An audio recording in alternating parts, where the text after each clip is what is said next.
నమస్కారం. ప్రతిధ్వని కార్యక్రమానికి స్వాగతం. ఆంధ్రప్రదేశ్ ముఖ్యమంత్రి చంద్రబాబు నాయుడు తనదైన మార్పు పాలనకు రంగం సిద్ధం చేస్తున్నారు.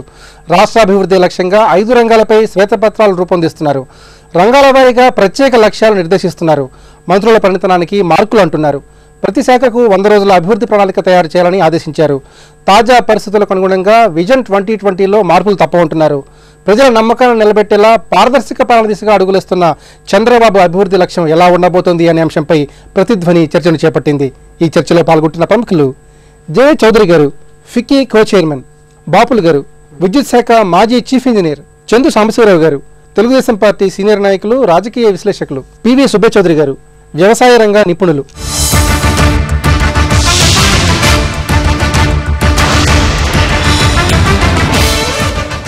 చౌదరి గారు, ఆంధ్రప్రదేశ్ సమగ్ర అభివృద్ధి కోసం 5 రంగాలపై శ్వేతపత్రాలు విడుదల చేస్తామని చంద్రబాబు నాయుడు స్పష్టం చేశారు. మరి ఈ శ్వేతపత్రాల ప్రాముఖ్యం ఏమిటి, ప్రాధాన్యత ఏమిటి, ఈ ప్రణాళికలు ఎలా ఉండబోతున్నాయి అంటారు? ఐ థింక్ ఈ 5 అంశాల శ్వేతపత్రం అంటే ఇంకా రిలీజ్ కాలేదు. అన్నీ కూడా చాలా ముఖ్యం అండి. They are all pillars for the new state. ముఖ్యంగా విద్య, ఉపాధి, వైద్యం, ఇది ఫండమెంటల్ థింగ్ మన సిటిజన్స్కి. అందులో ఇప్పుడు మనం ఆయన ఇచ్చిన ప్రామిసెస్లో ఇంటికి ఉద్యోగం అన్నారు కాబట్టి విద్యను ఉపాధి ఆ రెండు చాలా ఇంటర్లింక్డ్ అనమాట. ఇప్పుడు మన విద్య ఎంత అధ్వానంగా ఉందంటే పర్టికులర్గా ఇంజనీరింగ్ ఎడ్యుకేషన్, ఈ ఎడ్యుకేషన్ స్టాండర్డ్స్ బాగా పడిపోయినాయి. సో విద్య మన వాళ్ళు ఇలాంటి విద్య ఉంటే ఇక్కడ ఉపాధి ఉన్నా కూడా మన వాళ్ళకు ఉద్యోగాలు రావు. అందుకని ఈ రెండింటిని అనుసంధానం చేసి మంచి విద్యను అంటే క్వాలిటీ ఎడ్యుకేషన్ బాగా పెంపొందించే ఇప్పుడు ఇంజనీరింగ్ ఎడ్యుకేషన్లో మంచి రిఫార్మ్స్ తీసుకొచ్చేసి మన ఇంజనీర్స్ అంటే ఆంధ్రప్రదేశ్లో చదువుకున్న ఇంజనీర్లు అంటే దేశంలో నలుమూల నుంచి కంపెనీస్ వచ్చి మన వాళ్ళని రిక్రూట్ చేసుకున్న కెపాసిటీ తీసుకెళ్ళాలా. ఇప్పుడు రివర్స్ అయిపోయింది ఉంది. మన దగ్గర ఉన్న హైదరాబాద్లో ఉన్న ఐటీ కంపెనీస్ మన వాళ్ళని రిక్రూట్ చేయాలంటే ఆలోచిస్తున్నారు. వీళ్ళకి అసలు ఇంజనీరింగ్ డిగ్రీ ఎవరు ఎట్లిచ్చారు, ఎందుకు ఇచ్చారనే దిశలో వెళ్తున్నాయి. కాబట్టి ఆ దిశలో వెళ్తే మన వాళ్ళు ఎంతమంది ఎన్ని ఇంజనీరింగ్ కాలేజెస్ ఉన్నా కూడా వాళ్ళకి ఉద్యోగాలు రావు. విద్యా స్టాండర్డ్స్ని పెంచి ఆటోమేటిక్గా ఇన్వెస్ట్మెంట్స్ ఎట్లా ఆయనకున్న కెపాసిటీతో తీసుకొస్తాడు. ఇప్పుడు ఆయనకున్న కెపాసిటీతో చాలా ఫ్యాక్టరీస్ తీసుకొచ్చినా కూడా అక్కడ ఉద్యోగాలు ఇచ్చే పరిస్థితి లేదు. ఎందుకంటే they are not properly trained.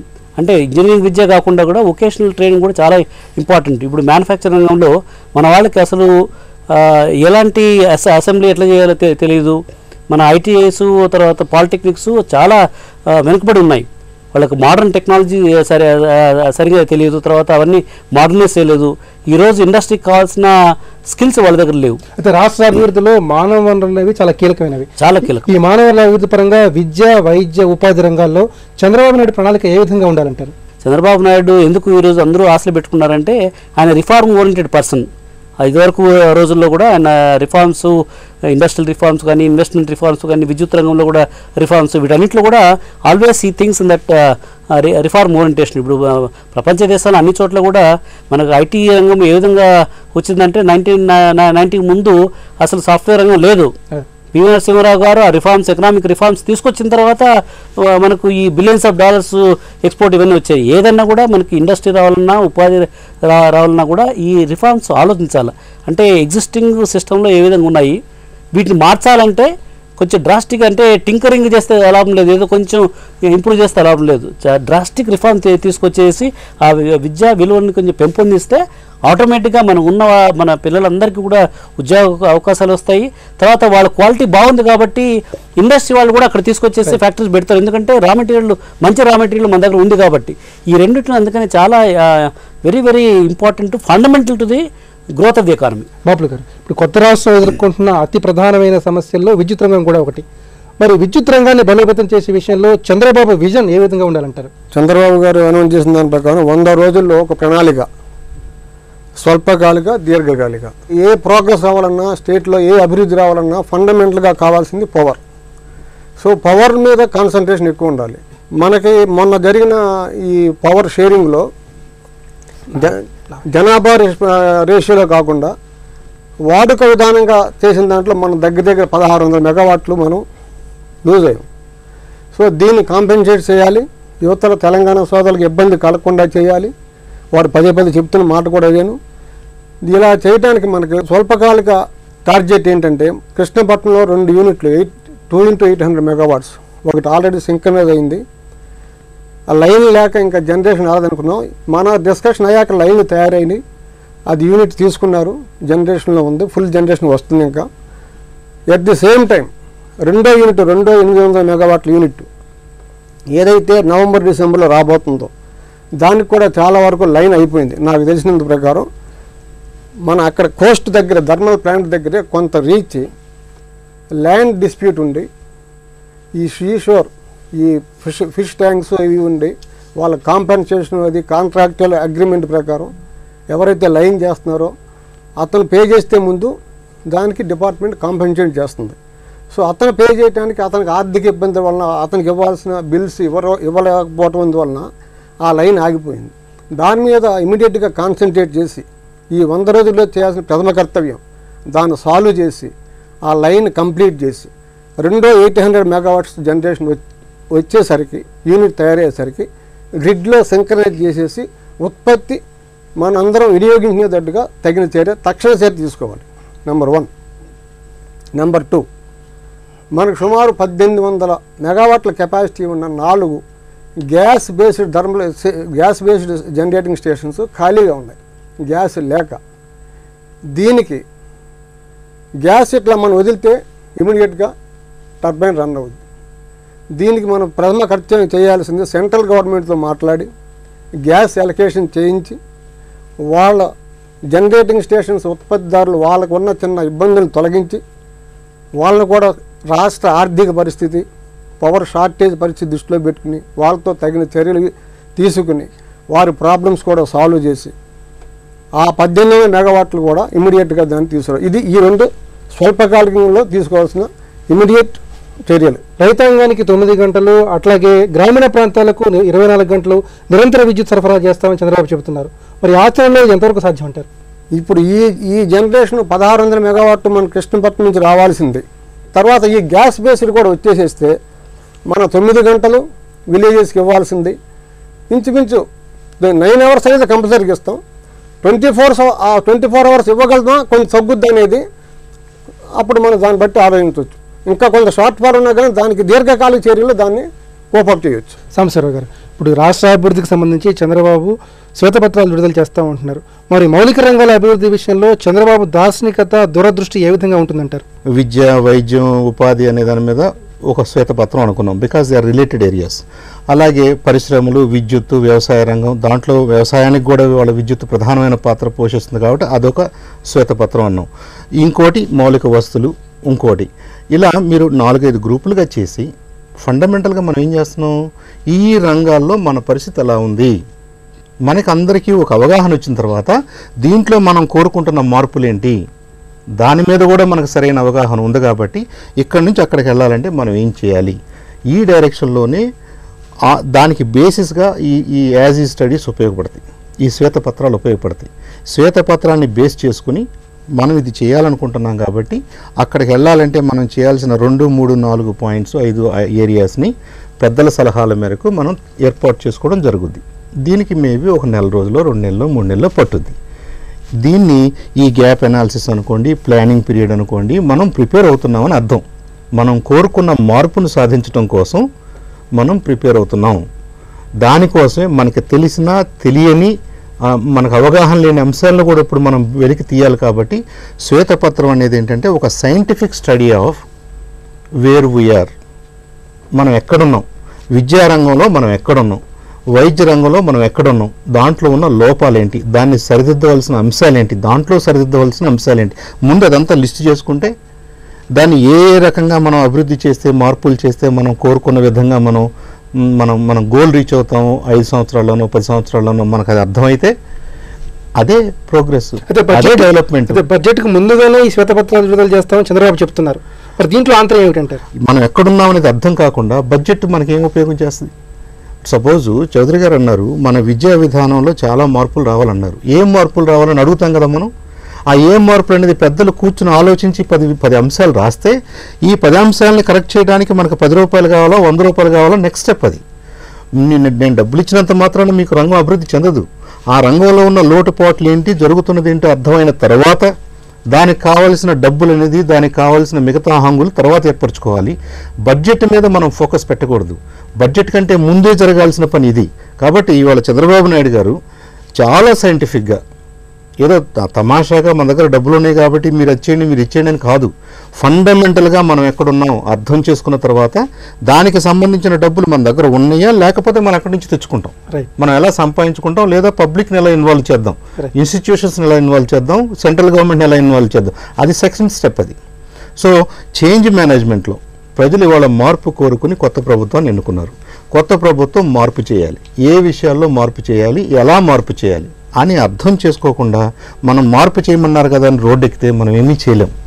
కాబట్టి చంద్రబాబు నాయుడు గారు వాళ్ళు ఇస్తున్న డైరెక్షన్ ఈజ్ 100% సైంటిఫిక్. సుభచౌదరి గారు, సాగు సంక్షోభంలో చిక్కుకున్న ఈ తరుణంలో వ్యవసాయ రంగ సమగ్ర అభివృద్ధి కోసం చంద్రబాబు ప్రణాళికలు ఏ విధంగా ఉండాలి?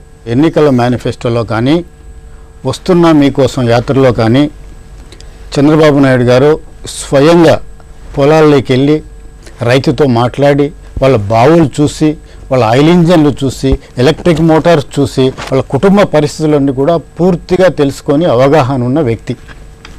కాబట్టి ఆయనకు వ్యవసాయ రంగం ఎంత తీవ్ర సంక్షోభంలో ఉంది, మరి ఈ రంగాన్ని ఇలాగే వదిలిపెడితే ఆహార భద్రతకు కూడా బాగా ముప్పు వస్తుంది. దాన్ని దృష్టిలో పెట్టుకొని ఏది ఏమైనా కూడా ఈ రంగానికి జవసత్తాలు కల్పించాలని దృఢమైన సంకల్పంతో ఉన్న వ్యక్తి. కర్ణుడి చావుకు అనేక కారణాలు అన్నట్లు వ్యవసాయ రంగ సంక్షోభానికి అనేక కారణాలు ఉన్నాయి. వాటిలో ఏంటంటే మనము ప్రియారిటైజ్ చేయాల్సిన అవసరం ఉంది.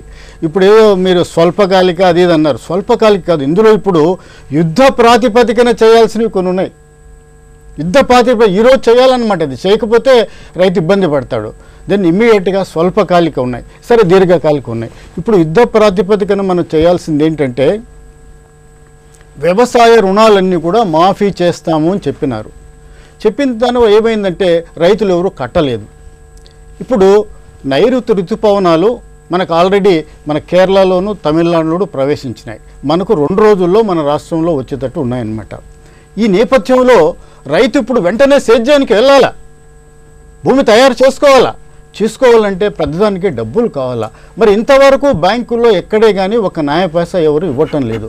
ఈ నేపథ్యంలో మనం రైతును బాగు చేయాలనుకొని అతనికి పరపతి అందకపోతే వడ్డీ వ్యాపారస్తుడి దగ్గరికి వెళ్ళి భారీ ఎత్తున 5 రూపాయలు 6 రూపాయలు వడ్డీ తీసుకొని మళ్ళీ నష్టపోయే పరిస్థితి ఉంది. అయితే నీటిపారుదల, రైతులకు అందించే ఇన్పుట్ సబ్సిడీలు, దళారీ వ్యవస్థ నియంత్రణ, మద్దతు ధర కల్పన, మార్కెటింగ్ సౌకర్యాలు, ఇలాంటి అంశాల్లో చంద్రబాబు విధానాలు ఎలా ఉండాలి? వ్యవసాయానికి ఇమ్మీడియట్గా ఇప్పుడు కావాల్సింది విత్తనం కావాలా. మన రాష్ట్రంలో 13 జిల్లాల్లో ఏ జిల్లాలో ఏ పంటలు వేస్తున్నాము, ఏ పంటకు ఎన్ని విత్తనాలు కావాలా, ఈ విత్తనాలు ఎక్కడ లభ్యమవుతాయని మనకు గణాంకాలు బాగా ఉన్నాయి. వెంటనే ఇప్పుడు వ్యవసాయ పరపతి, విత్తనము, తర్వాత ఎరువులు రైతుకు సకాలంలో సరసమైన ధరలకు మరి నల్లబజారుకు తరలకుండా అందించేదానికి యుద్ధ ప్రాతిపదికన చర్యలు తీసుకోవాలా. చౌదరి గారు, చంద్రబాబు తన మంత్రివర్గానికి రంగాల వారీగా లక్ష్యాలు నిర్దేశించారు. మంత్రివర్గానికి పనితీరు ప్రకారంగా మార్కులు కూడా ఉంటాయని చెప్పారు. 100 రోజుల సమగ్ర ప్రణాళిక రూపొందించామంటున్నారు.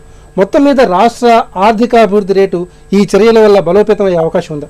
తప్పకుండా అండి. ఏదైనా కూడా అట్లా టార్గెట్స్ పెట్టుకొని, మైల్ స్టోన్స్ పెట్టుకొని రన్ చేస్తేనే ఆ టార్గెట్స్ అనేది రీచ్ అయ్యేదానికి అవకాశం ఉంది. ఎందుకంటే 5 ఏళ్ళు అదుగో అంటే 5 సంవత్సరాలు అయిపోతుంది. ఇప్పుడు ఈయన మీద యువత చాలా ఆశలు పెట్టుకుని నిరుద్యోగ సమస్య విపరీతంగా ఉంది. వాళ్ళందరికీ ఇమీడియట్గా మనం ఏదో మేము ఇండస్ట్రీ వచ్చేస్తుంది 5 ఏళ్ళ తర్వాత వస్తుందో 10 ఏళ్ళ తర్వాత వస్తుందంటే లాభం లేదు. వారు ఇందాక సుబ్బయ్య చౌదరి గారు అన్నట్ల కొన్ని యుద్ధ ప్రాతిపదికన చేయాలి, ఇమీడియట్గా చేయాల్సిన చాలా ఉన్నాయి. అందుకంటే లో హ్యాంగింగ్ ఫ్రూట్స్ అంటారు. ఇవన్నీ ప్రతి సెక్టర్లో వాళ్ళు ఎలాంటి ఐఏఎస్ ఆఫీసర్ని ఎలాంటి ఇప్పుడు చాలాసార్లు తప్పిదాలు ఎట్లా జరుగుతాయంటే బాగా రెగ్యులేటరీ మైండ్ సెట్ ఉన్న ఆఫీసర్ని తీసుకెళ్ళి ఈ ప్రమోషనల్ డిపార్ట్మెంట్లో పెడతారు. వాళ్ళు ఆడు కూర్చున్న తర్వాత ఇండస్ట్రీ వాళ్ళకి చేంబర్ పోవాలని వాళ్ళు అసలు ఇండస్ట్రీ దగ్గరికి పోరు. అంత రెగ్యులేటరీ మైండ్ సెట్ ఉన్న వాళ్ళని అక్కడ కూర్చోబెట్టకూడదు. అట్లా కాకుండా ఆఫీసర్స్ నిర్ణయించేటప్పుడే ఎలాంటి ఆఫీసరు ప్రమోషనల్ మైండ్ సెట్ ఉంది అలాంటి ఆఫీసర్ని ఎన్నుకొని దాని తర్వాత వాళ్ళందరికీ ఒక టార్గెట్స్ పెట్టాలి, మైల్ స్టోన్స్ పెట్టాలి. ఇప్పుడు 100 రోజుల్లో ఇన్ని పనులు చేయాలా, అట్లే ఎవ్రీ క్వార్టరు ఇవి మీ మైల్ స్టోన్స్, ఇంత ఇన్వెస్ట్మెంట్ తీసుకురావాలా, ఇన్ని ఇండస్ట్రీస్ యాక్చువల్గా the should start the operations, అట్లా మైల్ స్టోన్స్ అన్ని ఫిక్స్ చేసి మానిటర్ చేస్తే అప్పుడు ఇండస్ట్రీ వస్తుంది. తర్వాత ఇండస్ట్రీతో పాటు ఉద్యోగ అవకాశాలు వస్తాయి. అదేవిధంగా మనకు ఈ improvement of the education standards, education department వాళ్ళు చెప్పేసి ఇవి మైల్ స్టోన్స్ ఈ నెక్స్ట్ 6 monthsలో. ఎందుకంటే మన ఎక్కువ రిఫార్మ్స్కి 2-3 ఏళ్ళు తీసుకుని దాని తర్వాత మనం ఏం చేయలేము.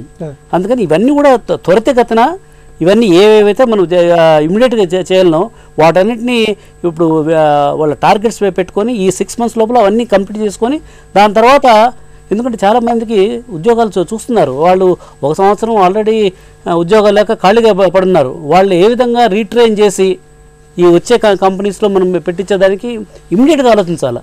అట్లా ఆలోచించి వీళ్ళందరికీ ప్రతి డిపార్ట్మెంట్ కూడా అట్లా మైల్ స్టోన్స్ టార్గెట్స్ పెట్టి రివ్యూ చేసేసి చేస్తే అప్పుడు ప్రతి ఒక్కళ్ళు కూడా ఇదేదో నేను ఉద్యోగ ధర్మం అని కాకోకుండా ఇది భగవంతుడు ఇచ్చిన ఆపర్చునిటీ, నా కొత్త రాష్ట్రానికి నేను సేవ చేసే ఆపర్చునిటీ, అట్లా ప్రతి ఒక్కరికి ఆలోచిస్తే 3 ఏళ్ళలోనే అసలు మనం ఆంధ్రప్రదేశ్ని స్వర్ణాంధ్రప్రదేశ్ ఆ దిశలో చేసేదానికి ఒక్క చంద్రబాబు నాయుడు ఆయన రేంబోళ్ళు కష్టపడితే కాదండి, మిగతా వాళ్ళందరూ కూడా అదే దృక్పథంతో ఆలోచించి సర్వీసు దృక్పథంతో ఆలోచించి ఆ మైల్ స్టోన్స్ పెట్టుకొని చేస్తే తప్పకుండా ఈ అన్ని రంగాల్లో ఏ రంగాలు ఇప్పుడు ఆయన శ్వేతపత్రాలు రిలీజ్ చేస్తున్నారో అవన్నీ చాలా ఇంపార్టెంట్. ఇవి వాటన్నిటిలో కూడా మనం ఇమ్మీడియట్గా స్టెప్స్ తీసుకొని మానిటర్ చేసుకుంటూ పోతే తప్పకుండా will be able to achieve the targets. Bapulu గారు, అభివృద్ధి లక్ష్యంగా చంద్రబాబు కొన్ని కీలకమైన చర్యలు ప్రారంభించారు.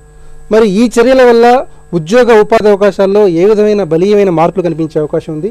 ముఖ్యంగా 13 జిల్లాలు ఏ విధంగా సర్వతోముఖ అభివృద్ధి చెందే అవకాశం ఉంది? ఉద్యోగ అవకాశాలు మెరుగుపరచాలన్నా దానికి కావాల్సింది ఏంటండి, ఇండస్ట్రీస్ రావాలి. ఇండస్ట్రీస్ ఎప్పుడు వస్తాయి? వాళ్ళకి ఇక్కడ మనం ఈ స్టేట్లో ఒక ఇండస్ట్రీ పెడుతున్నామంటే మనకి గవర్నమెంట్ నుంచి చక్కటి ప్రోద్బలం ఉంది, ఎంకరేజ్మెంట్ ఉంది, మనకు కావాల్సిన ఇన్ఫ్రాస్ట్రక్చర్, మెయిన్ పవర్ ఉంది, వాటర్ ఉంది. ఈ రెండు మనం ఎష్యూర్ చేయనప్పుడు ఏ ఇండస్ట్రీస్ వచ్చి మన స్టేట్లో ఇండస్ట్రీ పెడతారు? మీకు ఉద్యోగ అవకాశాలు ఎలా పెరుగుతాయి? ఈ ఉద్యోగ అవకాశాలను కూడా దృష్టిలో పెట్టుకుని వ్యవసాయదారులు 9 గంటలు, విలేజెస్ 24 hours సప్లై దృష్టిలో పెట్టుకుని దీర్ఘకాలిక ప్రణాళిక విద్యుత్ రంగంలో ఎలా చేయాలంటే ఈ అగ్రికల్చర్ బోర్వెల్స్ కింద ఉన్న ఇరిగేషన్ని ఒక మేజర్ డ్యామ్, మైనర్ డ్యామ్ ఊళ్ళలో ఉన్న ట్యాంక్స్ కింద, చెరువుల కింద సాగు అవుతుంది. దాని సమానంగా ఇది ఒక సాగు కింద తీసుకోవాలి. ఇది ఒక జనరేటింగ్ స్టేషను, పవర్ ఇస్తున్నాము, దీనివల్ల ఈ డిస్కామ్స్ పడిపోతున్నాయి, లాస్ వస్తుంది, చాలా తక్కువ రేటుకి ఇస్తున్నాం, అసలు ఫ్రీగా ఇస్తున్నాం అనే కాన్సెప్ట్ కరెక్ట్ కాదండి. ఒక పక్కన నువ్వు మేజర్ డ్యామ్ కట్టి కెనాల్స్ అభివృద్ధి చేసి కెనాల్ కింద ఎలా సాగు చేస్తున్నావో ఆ రైతుకి ఎలాంటి బెనిఫిట్ ఉందో అతనికి అయ్యే ఖర్చులేంటి, బోర్వెల్ కింద అయ్యే రైతు ఖర్చులేంటి, కనీసం ఇది బోరు వేయించుకుంటాడు, మోటార్ సెట్, పంప్ సెట్ కొనుక్కుంటాడు, కనీసం పవర్ అన్నా మీరు ఫ్రీగా ఇవ్వాలి. పవర్ ఫ్రీగా ఇవ్వని చెప్పే మనం ఎలా అయిపోయాం 2004లో. చాలా రాంగ్ డెసిషన్ అన్నాడు అది. దానికి ఎలా చేయాలంటే ఇన్ని లక్షల పంప్ సెట్స్కి ఎంత పవర్ కావాలి? మీరు సపోజ్ ఒక రివర్ మీద అవకాశం ఉంటే ఒక డ్యామ్ కడతారా లేదా, కెనాల్ చేస్తారా లేదా? ఆ పెట్టుబడి ఒక జనరేటింగ్ స్టేషన్ పెట్టండి, ఎక్స్క్లూజివ్లీ దాన్ని ఈ పంప్ సెట్స్ కింద సాగుకి మేము కేటాయిస్తున్నాము. సప్లై గ్రిడ్కి కంబైన్గా జరుగుద్ది, but that is exclusively given to the pumps, the agriculture under borewells. మనకి సుమారు ఇప్పుడు నేను ఇందాక మనం అనుకున్న 1600 megawatts, దానికి మొత్తం 10,500 కోట్లు అండి పెట్టుబడి. ఈక్విటీ మంది 2,000 కోట్లే, పిఎఫ్సి లోను జర్మనీ వాళ్ళు ఒక 2,000 చిల్లర లోన్ ఇస్తున్నారు.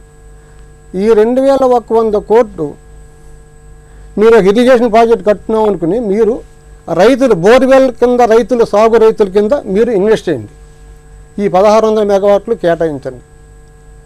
తర్వాత ఇయర్లీ మనం దగ్గర 2,000 కోట్లు సబ్సిడీ అవుతుంది. ఈ రుణం తీరే వరకు ఇయర్లీ కట్టే సబ్సిడీని, ఆ రుణం రీపేమెంట్ ఆఫ్ లోను ఈ సబ్సిడీ బేర్ చేస్తున్నాం అనుకోండి, కొన్ని సంవత్సరాలకి దట్ స్టేషన్ విల్ బికమ్ ఈ పంప్ సెట్స్ ఇరిగేషన్ వాళ్ళు ఓనర్షిప్ అవుతారు. వీళ్ళని కూడా దాంట్లో ఇన్వాల్వ్ చేయండి. ఇప్పుడు మనం రుణమాఫీ అంటున్నాం, రుణమాఫీ 40,000 కోట్ల 30,000 కోట్ల, సరే పెద్దలు వారికి తెలిసేమో మరి వస్తుంది, ఫిగర్ వస్తుంది, ఎంత రుణమాఫీ చేస్తున్నాం.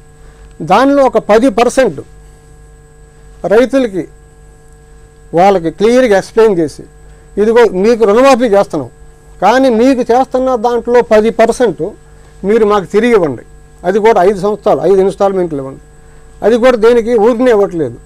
ఈ ఫలానా జనరేటింగ్ స్టేషన్ని ఈ బోర్వెల్స్ కింద ఇరిగేషన్కి కేటాయిస్తున్నాము, దానికి క్యాపిటల్ ఇన్వెస్ట్మెంట్ మన సైడ్ నుంచి ఇంత, దాంట్లో మీరు షేర్ హోల్డర్స్ అవుతారు. వారితో పాటు ఈ పక్క ఈ రివర్స్ కింద డ్యామ్స్ కింద ఉన్న రైతుల దగ్గర నుంచి కూడా కలెక్ట్ చేయండి. రైతుల్ని కన్విన్స్ చేసి ఈ విధంగా మంచి పని చేస్తున్నామంటే నా ఉద్దేశంలో ఎవరు వ్యవస్థ వాళ్ళకి తోచినంత ఎంతో కొంత పెట్టుబడి పెడతారు, షేర్ హోల్డర్గా పెడుతున్నారు, ఫ్రీగా పెట్టలేదు. ఆ విధంగా చేసి ఈ ఫ్రీ పవర్ వల్ల ఇదే అయిపోతుంది అనేది మనుషులు కంప్లీట్ వాళ్ళ మైండ్లో తొలగించేసేయండి. ఈ రకమైన ఇరిగేషన్ ఇది ఒక కైండ్ ఆఫ్ ఇరిగేషన్. సో ఈ విధంగా పవర్ ఎప్పుడైతే మనం అభివృద్ధిలోకి వస్తుందో మోర్ దాన్ రిక్వైర్మెంట్ డెఫినెట్గా వారు చెప్పినట్టు మనకి ఈ ఉద్యోగ అవకాశాలు, వ్యవసాయ రంగం అన్ని విధాలు పెరుగుతాయి. సాంబశివరావు గారు, ఇప్పుడు అభివృద్ధి లక్ష్యంగా కష్టపడి పనిచేయాలని చెప్పి తన మంత్రివర్గానికి చంద్రబాబు సూచించారు. దీనికి సంబంధించి 100 రోజుల ప్రణాళికను కూడా సిద్ధం చేశారు. మరి ఈ ప్రణాళికలతో ఈ వ్యూహాలతో పాలనలో జవాబుదారీతనం, పారదర్శకత పెరిగే అవకాశం ఉందా?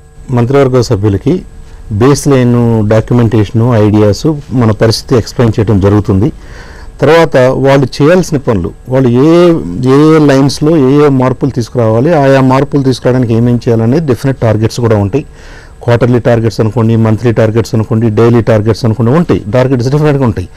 ఇక్కడ మనం కోరుకోవాల్సింది ఏంటంటే మంత్రివర్గం సభ్యులందరూ, అలాగే సపోర్టింగ్ సీనియర్ ఆఫీసర్స్ అందరూ, మరి ముఖ్యంగా మిగతా ఎంప్లాయీస్ కంటే కూడా ఈ సీనియర్ ఆఫీసర్స్ అందరూ కూడా పాత మైండ్ సెట్లో నుంచి నేనేదో పెద్ద ఆఫీసర్ని, నేను చెప్పినట్టుగా జరగాలి అనేది కాసేపు పక్కన పెట్టేసి ఇప్పుడున్న పరిస్థితిని మనం మెరుగుపరచడానికి నేను వెల్ఫేర్ని, డెవలప్మెంట్ని, దీన్నే నేను ప్రధానమైనటువంటి గోల్స్గా పెట్టుకుంటాను. ఎంప్లాయీస్ వెల్ఫేరు, ప్రజల వెల్ఫేరు, మన రాష్ట్రం వెల్ఫేరు సాధించాలంటే డెవలప్మెంట్ అనివార్యం, దానికి నేను మనస్ఫూర్తిగా సహకరిస్తాను అని కనుక మన ఆఫీసర్స్ అనుకోగలిగితే ఐ థింక్ 5 సంవత్సరాలు కాదు 2-3 సంవత్సరాలని మనం అనుకుని సాధించవచ్చు. అంటే ఏంటనమాట, మన ఆఫీసు, మన ఛాంబర్ ఇక మన ప్రపంచం కాదు. మన రాష్ట్రం, మన దేశం, ప్రపంచంలో మనకి ఎక్కడెక్కడ ఏ అవకాశాలు ఉన్నాయో దాన్ని వెలికి తీసి పట్టుకొచ్చి ఇక్కడ చేయాల్సిన బాధ్యత ఆఫీసర్స్కి ఉంటుంది. దాన్ని పర్యవేక్షించాల్సిన బాధ్యత మంత్రివర్గం సభ్యులకు ఉంటుంది.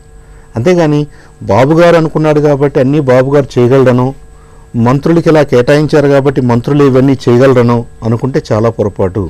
వాళ్ళు ఒక దిశను నిర్దేశించగలరు, ఈ డైరెక్షన్లో వెళ్దామని మనల్ని సపోర్ట్ చేస్తున్నారు.